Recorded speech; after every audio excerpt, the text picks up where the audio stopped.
അസ്സലാമു അലൈക്കും വറഹ്മത്തുള്ളാഹി വബറകാതുഹു. ഇന്ന് പുതിയ കാലത്തേറെ ചർച്ച ചെയ്യപ്പെട്ടുകൊണ്ടിരിക്കുന്ന ഒരു കാര്യത്തെക്കുറിച്ച് നമുക്ക് സംസാരിക്കാം. മതവിശ്വാസികൾ പല വിധത്തിലുണ്ട്, പലവിധ വിശ്വാസങ്ങൾ വെച്ച് പുലർത്തുന്നവരുമുണ്ട്. ദൈവത്തെക്കുറിച്ചും പ്രവാചകന്മാരെക്കുറിച്ചും വേദഗ്രന്ഥങ്ങളെക്കുറിച്ചൊക്കെ വിഭിന്നങ്ങളായ വീക്ഷണങ്ങളാണ് ലോകത്തുള്ള പല മതവിശ്വാസികളും വെച്ച് പുലർത്തുന്നത്.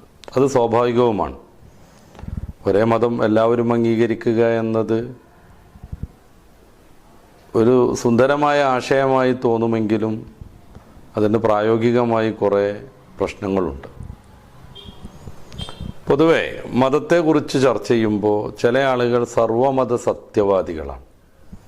എല്ലാ മതവും സത്യമാണെന്ന് അവർ പ്രഖ്യാപനങ്ങളിലെങ്കിലും ഉൾക്കൊള്ളിക്കുന്നു. അങ്ങനെ പറയാൻ കാരണം, ഒരിക്കലും എല്ലാ ദർശനങ്ങളും ശരിയാണെന്ന് ആത്മാർത്ഥമായി പറയാൻ ആർക്കും കഴിയില്ല. വിരുദ്ധങ്ങളായ രണ്ട് ദർശനങ്ങൾ ഒരുപോലെ ശരിയാവുക അത് സാധ്യമല്ല. ഇപ്പോൾ രാത്രിയാണെങ്കിൽ പകലല്ല എന്നാണ് അതിൻ്റെ അർത്ഥം. മറിച്ചും ഇപ്പോൾ പകലും രാത്രിയും കൂടെയാണ്, അതൊരിക്കലും പറയാൻ പറ്റില്ല.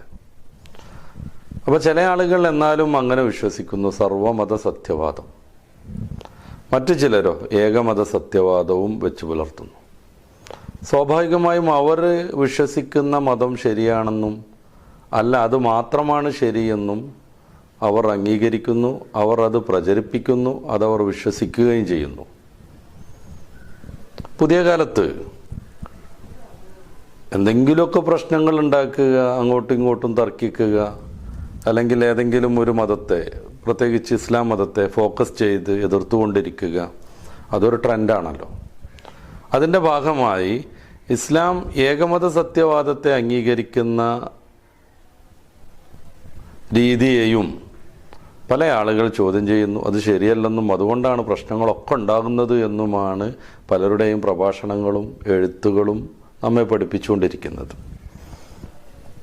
സത്യത്തിൽ എന്താണ് വസ്തുത? ഉറപ്പായും ഇസ്ലാം മാത്രമാണ് ശരിയെന്ന് ഇസ്ലാം പഠിപ്പിക്കുന്നുണ്ട്. അത് ഡെക്കറേഷൻ ചെയ്ത് മറ്റുള്ളതൊക്കെ ശരിയാന്ന് പറയുന്നുണ്ട്, ഞങ്ങളെ മതം അങ്ങനെയാണ് എന്നൊന്നും പറയേണ്ട ആവശ്യം അള്ളാഹുവിൻ്റെ ദൈവീകമായ സംവിധാനമാകയാൽ ഇസ്ലാമിന് ഇല്ല. അതുകൊണ്ടാണ് പരിശുദ്ധ ഖുർആൻ 3-ാം അധ്യായം സൂറത്തു ആലിമ്രാനിൻ്റെ 19-ാമത് വചനത്തിൽ ഇന്നദ്ദീന ഇൻദല്ലാഹിൽ ഇസ്ലാം, അള്ളാഹുവിൻ്റെ അരികിൽ സ്വീകാര്യയോഗ്യമായ ഏക പ്രസ്ഥാനം ഇസ്ലാമാണെന്ന് പ്രഖ്യാപിക്കുന്നത്. ഇതേ അധ്യായത്തിൻ്റെ തന്നെ 85-ാമത്തെ വാക്യത്തിൽ ഇസ്ലാം അല്ലാത്തത് വിശ്വാസ ദർശനമായി ആരെങ്കിലും അംഗീകരിച്ചാൽ അത് അസ്വീകാര്യമാണെന്നും അവന് പരലോകത്ത് പരാജയം സംഭവിക്കുമെന്നും വ്യക്തമായി ഖുർആൻ പറയുന്നുണ്ട്. ഇത് തീവ്രവാദമാണോ? ഇത് തീവ്രമായൊരു വാദമാണ്. പുതിയ കാലത്ത് പരിചയപ്പെടുത്തപ്പെടുന്ന തീവ്രവാദം എന്ന ദൂഷകരമായ പ്രശ്നമല്ല ഇത്. ഇസ്ലാം ദൈവിക സംവിധാനമാണ്. അതിൻ്റെ വേദം സത്യദർശനമാണ്. അതിൻ്റെ പ്രവാചകർ ആരൊക്കെ എന്തൊക്കെ അപകീർത്തികരമായി സംസാരിക്കാൻ ശ്രമിച്ചാലും ആധികാരികമായി പ്രാമാണികമായി പ്രവാചകത്വം തെളിയിക്കാൻ ഇപ്പോഴും സാധിക്കുന്ന ലോകത്തെ ധർമ്മനിഷ്ഠയിലേക്ക് അതിസാഹസികമായി കൊണ്ടുപോയ, ലോകത്തിന് വിജയത്തിൻ്റെ പാന്താവ് വെളിപ്പെടുത്തി കൊടുത്ത ഒരു മഹാവ്യക്തിത്വമായിരുന്നു. ഇതിലൊന്നും ഇസ്ലാമിൻ്റെ തർക്കമല്ല. റസൂലിനെയും ഖുർആനെയും കുറിച്ച് പഠിച്ച ഇസ്ലാമേതര നിഷ്പക്ഷമതികൾക്കും ഇതിൽ തർക്കം കാണില്ല. പിന്നെ ഇസ്ലാം മാത്രം ശരിയെന്ന് പറയുന്നത് പ്രശ്നം തന്നെയല്ലേ? നമ്മളൊരു കാര്യം ആലോചിച്ച് നോക്കുക. നമ്മുടെ നാട്ടിൽ കുറേ രാഷ്ട്രീയ പാർട്ടികളുണ്ട്. ഒരു രാഷ്ട്രീയ പാർട്ടിയുടെ ദർശനം മറ്റൊരു രാഷ്ട്രീയ പാർട്ടിക്ക് ശരിയാണെന്ന് അംഗീകരിക്കാൻ പറ്റൂ? ഒരു മുന്നണിയിലുള്ള ആളുകൾക്ക് പോലും ആ മുന്നണിയിലെ സഹ പാർട്ടിക്കാരെ കുറിച്ച് അവർ പറയുന്നത് സമ്പൂർണ്ണമായി ശരിയാണെന്ന് വിശ്വാസമുണ്ടോ? കമ്മ്യൂണിസ്റ്റുകളായിട്ട് നമ്മുടെ കേരളത്തിൽ പ്രധാനമായും 3 പാർട്ടികളുണ്ട്. ഏറ്റവും വലിയ പാർട്ടിയാവുന്ന CPIM, പിന്നെ CPI, പിന്നെ രാഘവൻ്റെ MP, ഇതൊക്കെ കമ്മ്യൂണിസ്റ്റ് പാർട്ടികളാണ്. ഇതിലേതെങ്കിലും ഒരു പാർട്ടിക്ക് മറ്റൊരു പാർട്ടിയെ പൂർണ്ണമായി ഉൾക്കൊള്ളാനോ അവരുടെ ആദർശങ്ങളും അവരുടെ നിലപാടുകളും ശരിയാണെന്നും വിശ്വാസമുണ്ടോ? ഒരിക്കലുമില്ല. കമ്മ്യൂണിസ്റ്റ് മാർക്സിസ്റ്റ് പാർട്ടി എന്ന CMP കൃത്യമായ കമ്മ്യൂണിസം അതിലാണ് നമുക്ക് കാണാം. മറ്റുള്ളിടത്തൊക്കെ ഇത്തിരി വളഞ്ഞു തിരിഞ്ഞിട്ടുള്ള കമ്മ്യൂണിസമാണ്. ആ കമ്മ്യൂണിസ്റ്റ് പാർട്ടിക്കാർ പ്രവർത്തിക്കുന്ന മുന്നണി പോലും വലതുപക്ഷ മുന്നണിയാണ്. അവർക്ക് CPIM ശരിയാണെന്നോ CPI ശരിയാണെന്നോ വാദമുണ്ടെങ്കിൽ നന്നേ ചുരുങ്ങിയത് അവർ ആ മുന്നണിയിലെങ്കിലും പ്രവർത്തിക്കില്ലേ? നമ്മൾ ആലോചിച്ച് നോക്ക്. കമ്മ്യൂണിസത്തിന് ക്യാപിറ്റലിസം ശരിയാണെന്ന അഭിപ്രായമില്ല, ക്യാപിറ്റലിസത്തിന് സോഷ്യലിസം ശരിയാണെന്ന അഭിപ്രായമില്ല. ഇവരാരും പരസ്പരം അവരുടേത് മാത്രം ശരി എന്നല്ലാതെ മറ്റു ദർശനങ്ങൾ കൂടി ശരിയെന്ന് വിശ്വസിക്കുന്നേയില്ല. ഇത് ആർക്കും ബോധ്യമാകുന്ന ഒരു കാര്യമാണ്. അപ്പോൾ ഇത് കാരണമാകെ പ്രശ്നങ്ങളായോ? ഇല്ല. പല പ്രശ്നങ്ങളും ഇവർക്കിടയിൽ ഉണ്ടായിട്ടുണ്ടോ? ഉണ്ട്. അത് പക്ഷേ ഇതുകൊണ്ടല്ല, മറ്റു ചില കാരണങ്ങളാലാണ്.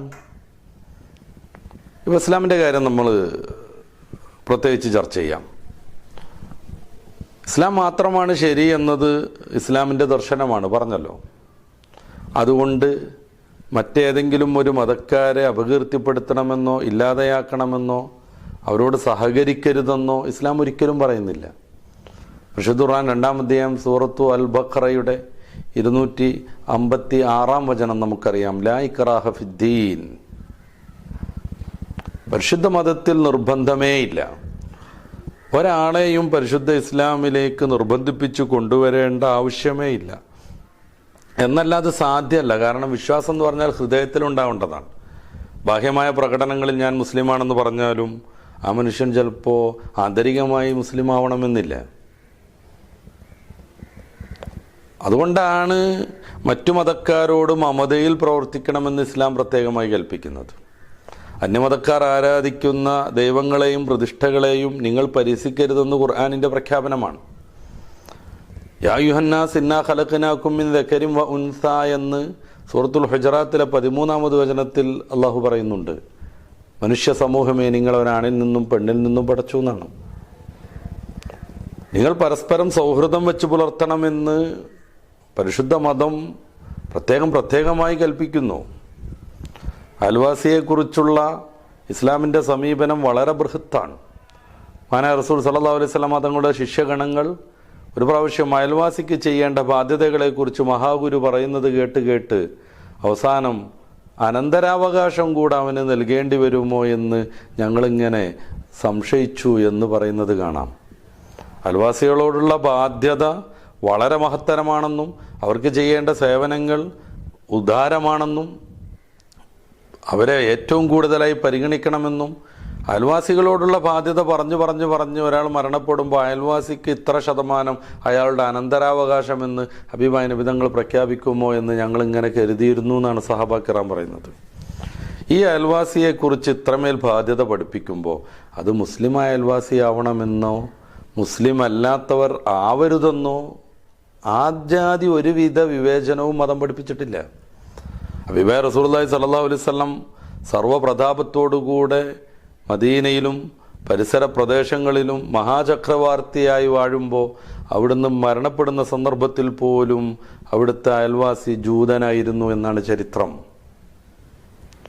അതുകൊണ്ടാണ് അയൽവാസിയായ ആളുടെ കയ്യിൽ അവിടുത്തെ പടയെങ്കി മരണപ്പെടുന്ന സന്ദർഭത്തിൽ പണയത്തിലായിരുന്നത്. അത് ജൂതനായിരുന്നു.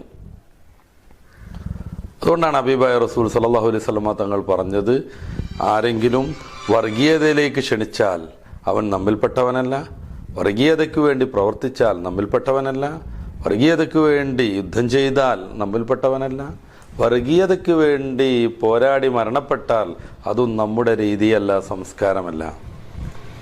ഇത്ര വിശാലമായ മാനവിക കാഴ്ചപ്പാട് വെച്ച് പുലർത്തുന്ന പരിശുദ്ധ ഇസ്ലാം അതാണ് ശരിയെന്ന് പറയുന്ന വസ്തുത പ്രഖ്യാപിക്കുന്നത് കൊണ്ട് എല്ലാവർക്കും അതുകൊണ്ടാകെ പ്രശ്നം എന്ന് ചില ആളുകൾ, നാട്ടിൽ സമാധാനം പുലരരുത് എന്ന് വാശി പിടിച്ച ചില ആളുകൾ പ്രചരിപ്പിച്ചുകൊണ്ടിരിക്കുന്നു. കമ്മ്യൂണിസമാണെന്ന് ശരിയെന്ന് അവർ പറയുമ്പോൾ അല്ലെങ്കിൽ ക്യാപിറ്റലിസമാണ് ശരിയെന്ന് അതിൻ്റെ വക്താക്കൾ പറയുമ്പോൾ, സോഷ്യലിസമാണ് ശരി മറ്റുള്ളത് തെറ്റാണ് എന്ന് അതിൻ്റെ ആളുകൾ പറയുമ്പോഴൊന്നുമില്ലാത്തൊരാശങ്ക ഇസ്ലാമിനെ കുറിച്ച് വെറുതെ വെച്ച് പുലർത്തിക്കൊണ്ടിരിക്കുകയാണ്. അതെന്തിനാണ്? ഇസ്ലാമിനെ ഒറ്റപ്പെടുത്താനും പരമാവധി ഇകഴ്ത്താനും വേണ്ടി ഉള്ള എല്ലാ കച്ചിത്തുരുമ്പുകളിലും ഇവർ പിടികൂടാൻ ശ്രമിച്ചുകൊണ്ടിരിക്കുന്നു.